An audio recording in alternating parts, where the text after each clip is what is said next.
Hello friends, welcome to Pro Talent and I'm Nitin Parmar. My dear students, there are 19 days left to your CLAT 2022. दोस्तों, on 19 June, you have happy birthday. Yes or no? In fact, it is Pro Talent's birthday on that day. But anyway, 19 June is a very महत्वपूर्ण दिवस दोस्तों हम सबके लिए। और अब हमारे पास अगर 19 दिन बचे, आज 1 जून है, अगर 19 दिन बचे तो हमें ऐसी कुछ चीजें तो पक्का फ्रीज कर देनी चाहिए, ठीक है, जो हम छोड़ नहीं सकते। ठीक है दोस्तों, क्या क्या चीजें फ्रीज करनी चाहिए एक एक करके मैं आपको समझा देता हूं। This is very important. ठीक है दोस्तों, ये जो आपके लिए इंपॉर्टेंट मुद्दे हैं इसको अच्छे से नोट करिएगा। छोटा सा वीडियो है बट वेरी इंपॉर्टेंट वन, आखिरी तक देखिएगा। और अगर आपके मन में कोई स्पेसिफिक क्वेरी हो, ठीक है, please put that into comment box so that I can again say possibly discuss with you either through a communication there or a video, or possibly we can have a discussion over a call as well. Okay, ठीक है। सबसे पहला आपका sequence fix हो जाना चाहिए। Yes और no, you must be very clear from about your sequence कि पहला क्या करोगे, दूसरा क्या करोगे, तीसरा क्या करोगे, चौथा क्या करोगे। यस और नो, और उस सीक्वेंस का आपका टाइमिंग क्या होगा। यस और नो दोस्तों, क्या आप पहले जीके से चालू करेंगे, उसके बाद आप लीगल करेंगे, क्या करेंगे, क्या आपने अभी तक जो सीक्वेंस रखी है उसी को आंखें बंद करके फॉलो करें या कोई चीजें चेंज करें। ठीक है दोस्तों, बड़ी बात है। ये सुनो, सबसे पहले मेरा मानना है कि टाइम बॉक्सिंग स्ट्रेटेजी आपको अप्लाई करनी चाहिए। What is the meaning of time boxing? कुछ सेक्शन के लिए स्पेसिफिक टाइम आपने मतलब अलॉट कर दिया। So that means let's say you are devoting some around let's say 50 minutes for your GK and legal, 50 minute for logic and RC, ठीक है, and some around 20 minutes for your you can say quant. Okay, this is how you can possibly devote. पहला क्या करें दोस्तों, क्या calculation में मैं समय लगाऊं या मेरे रीडिंग में जाऊं? तो दोस्तों आपके एग्जाम ज्यादातर रीडिंग की एग्जामिनेशन है। ठीक है, आपको कैलकुलेशन बहुत कम है जो सबसे आखिरी में आएगा, है ना, मतलब जो आखिरी में लेना चाहिए। ठीक है, so it's all about reading. Okay, so you have to develop your reading you can say stamina. तो आपको शुरुआत में रीडिंग में थोड़ा सा टाइम लगता है, तो you may possibly start with your reading you can से कैपेबिलिटी विद जीके, है ना। पहले से आरसी पे जंप करना या पहले से लॉजिक पे जंप करना, ठीक है, will not be okay, because it is थोड़ा सा यू कैन से डिस्टर्बिंग टाइम होता है। ठीक है, एक आइस ब्रेक करना पड़ता है पेपर के साथ और खुद के साथ। तो मेरा मानना है कि it is always better, psychologically it is always better that you start with your GK and then legal and then you jump to RC and logic. That's a kind of sequence you can keep, and सबसे आखिरी में आप कौन कर सकते हो। This is my suggested sequence. ठीक है, और हर एक को टाइम कितना देना चाहिए? टाइम बॉक्सिंग मेथड मैंने बताया 50 minute, 50 minute and 20 minutes. Okay, इसको मैं भी थोड़ी देर में बदलूंगा, है ना, मैं आपको समझाऊंगा कि क्यों बदलूंगा, वो भी मैं आपको समझाऊंगा, but this is very important. You should also know when to fill your OMR। This is very important. कब आप फॉर्म फिल मतलब OMR फिल करोगे? क्या आप क्वेश्चन देख रहे हो उसके साथ साथ गोले भरोगे? यस और नो, ठीक है, that will be disturbing. Yes और नो, क्या आप 1 घंटे के बाद गोला भरोगे? कब भरोगे? इट इज वेरी इंपॉर्टेंट दोस्तों। मेरा सजेशन, ठीक है, फॉर यू इज कि पहले 1 घंटे में जितना स्पीड में आप निपटा सके 2 सेक्शन या 3 सेक्शन, तब तक गोले ना भरे। 1 घंटे के बाद गोले भरिए। ठीक है, so it will give you छोटा सा break. Okay, mentally it will give you break. आप गोले भर भर के मतलब गोले भरने में आपको 5-1 मिनट तो लगी जाएगी उस समय पे। ठीक है, ऑब्वियसली आप OMR की प्रैक्टिस करोगे तो ऑब्वियसली आपको पता होगा 5 मिनट से और कम टाइम लेना पड़ेगा, तो आप उसको कम समय में कर देंगे। चलो, वो तो आपने OMR भरा 1 घंटे के बाद। अब क्या करना है? अब जैसे जैसे आपने सेक्शन खत्म किए, ठीक है, वैसे वैसे आप सेक्शन खत्म करने के बाद गोले भरोगे। आखिरी के 10 मिनट में जैसे जैसे आप क्वेश्चन खत्म करोगे उसके साथ साथ गोले भरोगे, है ना। ये नोट करें, गोले भरना चूके मत। स्ट्रेटेजी वापस, ठीक है, पहले 1 घंटे के बाद, ठीक है, उसके बाद जैसे जैसे सेक्शन खत्म हुआ वैसे, और आखिरी के 10 मिनट में क्वेश्चन के साथ साथ। ठीक है, ओके, सो ये मिस नहीं करिएगा। अगर आपने ये मिस किया तो बड़ा पंगा होगा।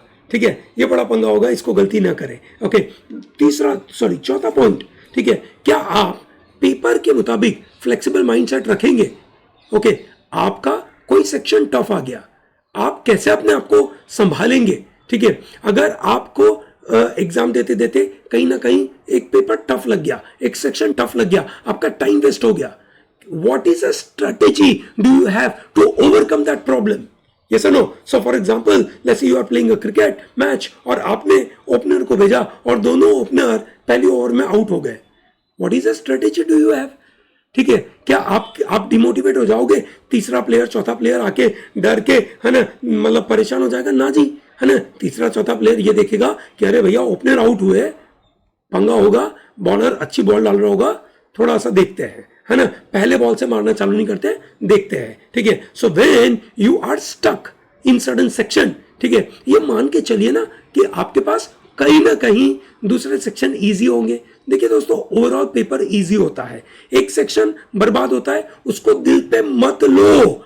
ये मान के चलो कि अगर आप एक सेक्शन अगर आपका बुरा जाता है और आप उसको दिल पे लेते हो तो भैया आप 1000 में नहीं आने वाले हो, आप जाने वाले हो करीबन 8-9 हजार बच्चों के अंदर, जो कहीं ना कहीं एक इनसे परेशानी करेगा आपको। यस और no? So that is not acceptable. Is that okay with everyone? ठीक है दोस्तों, ये ध्यान रखिएगा, है ना। मेंटली प्रिपेयर करिए अपने आप को कि अगर कोई कारण से एक सेक्शन बुरा जाता है मेरे साथ, बाकी दुनिया का मुझे पता ही नहीं ना, वो तो बाहर निकलूंगा तब पता चलेगा कि बाकी दुनिया का कैसा गया। अभी तो मुझे एग्जाम के दौरान ही ध्यान देना है ना। What is a strategy do I have? How do I tell myself all is well, all is well? कैसे बताऊंगा मैं? ये बिल्कुल तैयार करिए, ठीक है। पांचवा, रफ वर्क का प्लान कैसे करोगे? कहाँ रफ वर्क करोगे? लाइन कैसे बनाओगे? ठीक है ना। कैसे यू कैन से, जैसे फॉर एग्जांपल 1 आवर तक आप गोले नहीं भरोगे, है ना। जब आप गोले नहीं भरोगे तो आप अपनी मार्किंग कैसे करोगे? रफ वर्क कहाँ कर रहे हो? ठीक है, उसको रिकॉल करने में कैसे ध्यान रखोगे? बिल्कुल ध्यान होना चाहिए, ठीक है दोस्तों। मेरा मानना है कि ये एग्जाम आप मास्क पहन के लिखोगे, ये पक्का है। ये सुनो, मास्क पहन के, अभी तो आप अपनी एक ऐसे कोचिंग में मास्क पहन के पेपर थोड़ी लिख रहे हो। ये सुनो, घर पे बैठे हो मास्क पहन के थोड़ी लिख रहे हो दोस्तों, आप मास्क पहन के लिखोगे। या आपका सेंटर शायद ऐसी कोई जगह हो जहां पे तगड़ी ठंडी है, मतलब एसी लगा के रखा है, बुरा एसी लगा के रखा हुआ है, एसी का वेंट आपके सर के ऊपर गिर रहा है, क्या करोगे? ये सुनो, ठीक है, क्या तैयार हो आप इन सब छोटी छोटी चीजों के लिए? Be mentally prepared. तो आप मास्क पहन के लिखोगे, ठीक है। कोशिश करोगे एकदम ठंड में लिखने की, एकदम पसीने में लिखने की, अलग अलग सिचुएशन हो सकती है, यू डोंट नो, ठीक है। आपका सेंटर कहाँ पे आएगा, क्या होगा वहां पे, एक ऐसे फैसिलिटी। मेरा मानना है कि आपका सेंटर ज्यादातर प्राइवेट यूनिवर्सिटी में आएगा, क्योंकि बहुत सारी प्राइवेट यूनिवर्सिटी बन चुकी है पूरे देश के अंदर, तो प्राइवेट यूनिवर्सिटी में आएगा। प्राइवेट यूनिवर्सिटी कोशिश करती है तगड़ा एसी वाला रूम देने की, तो आपको तगड़ा एसी मिल सकता है। चांसेस सबसे ज्यादा उन बच्चों के, मतलब 80-90% बच्चों के लिए एसी में बैठने का चांस होगा। बी मेंटली प्रिपेयर्ड, ठीक है। एग्जाम के दौरान डिस्टर्बेंस होगा। डिस्टर्बेंस कैसे होगा? ठीक है भैया, डिस्टर्बेंस होगा, एग्जामिनर आएगा, आपका एडमिट कार्ड चेक करेगा, आपसे साइन करवाएगा, ठीक है ना। आपका एग्जामिनेशन टाइम पे चालू नहीं करेगा, आपका एग्जाम टाइम के पहले पेपर ले लेगा, बहुत सारे पंगे होंगे, ठीक है। आप एज्यूम करके जाओगे, अरे मस्त मक्खन एग्जाम होगी, 4000 रुपये दिए, इनको ये सब करना ही चाहिए। अरे भाई करना चाहिए, वो तो बात की बात है, किया कि नहीं किया, पिछले इतने सालों में नहीं किया है, ठीक है, नहीं किया है, कहीं ना कहीं फंसते हैं, बराबर है। तो दोस्तों वहां पे वेस्टेज का क्या होगा? क्या आपका मेंटली डिस्टर्ब होगे? मेरा मानना है क्या होना चाहिए भैया, मेंटल डिस्टर्ब थोड़ी होंगे, है ना। तैयारी करके जाएंगे, ये सोच के जाएंगे कि मेरे पास 120 मिनट थोड़ी होगी, ये सुनो, ठीक है। I will have only and only you can से 115 मिनट्स। 5 मिनट तो मेरी वेस्ट होगी, ये पक्का है। 5 मिनट का मार्जिन लेके चलो, I don't have you can से 5 मिनट्स, वो तो पक्का मेरी जाने वाली है, और 5 और मिनट मेरी OMR भरने में जाने वाली है। So that means I have to attempt this paper in 110 minutes. So if I am ready, आज से मैं अगर पेपर लिखना चालू करूं और मैं 110 मिनट में पेपर लिखूं, मजेदार है।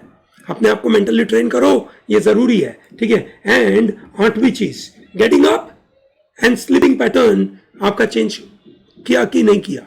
क्यों भैया? 2 से 4 के बीच में क्या आप सुपर एक्टिव हो कि नहीं?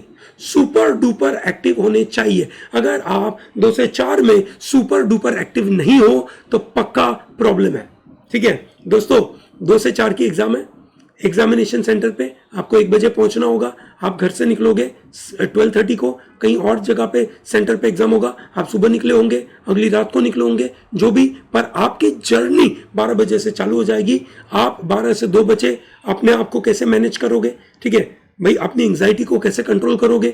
मेरा मानना है 2 से 4 मतलब 12 से 2 के बीच में बहुत सिंपल सा काम है ना, करंट अफेयर के मॉड्यूल्स को रिवाइज करता जाओ, simple, That's very simple thing. I'm going to make a lot of videos on that day for you. Okay, I'm going to be very supercharged up at that point in time. ठीक है, आपके parents के लिए, आपके लिए video बनाऊंगा, but 12 से 2 के बीच में आपके पास कुछ कंटेंट होना चाहिए. ठीक है, तो मैं आपके लिए बना के दूंगा, वो भी प्लीज उसको फॉलो करिएगा. ठीक है, तो दोस्तों है ना, मैं आपके लिए 12 से 2 के लिए तगड़ा रिवीजन मॉड्यूल बना के दूंगा. इसको फॉलो कर दीजिएगा, आपका 4 चांद लग जाएगा, शॉर्ट राइट हो जाएगा, कोई पंगा नहीं होगा. ठीक है, पर आप सुबह कितने बजे उठेंगे, 2 से 4 आप एक्टिव होंगे कि नहीं, उसकी प्लानिंग तो अभी से करनी पड़ेगी ना.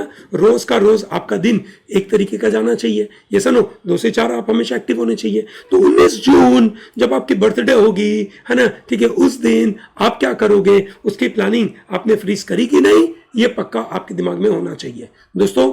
ठीक है, ये मैंने आपको 8 मुद्दे समझाए. अगर आपको 8 मुद्दों के ऊपर, कोई भी मुद्दे के ऊपर थोड़ा और डिटेल डिस्कशन चाहिए, you want me to make some video on it, please tell me, I will be making it on it. Okay, great दोस्तों, thank you very much for watching this. Don't miss out to like this video, subscribe our channel, tell to large number of people to be part of pro talent. Okay, thank you, have a good day.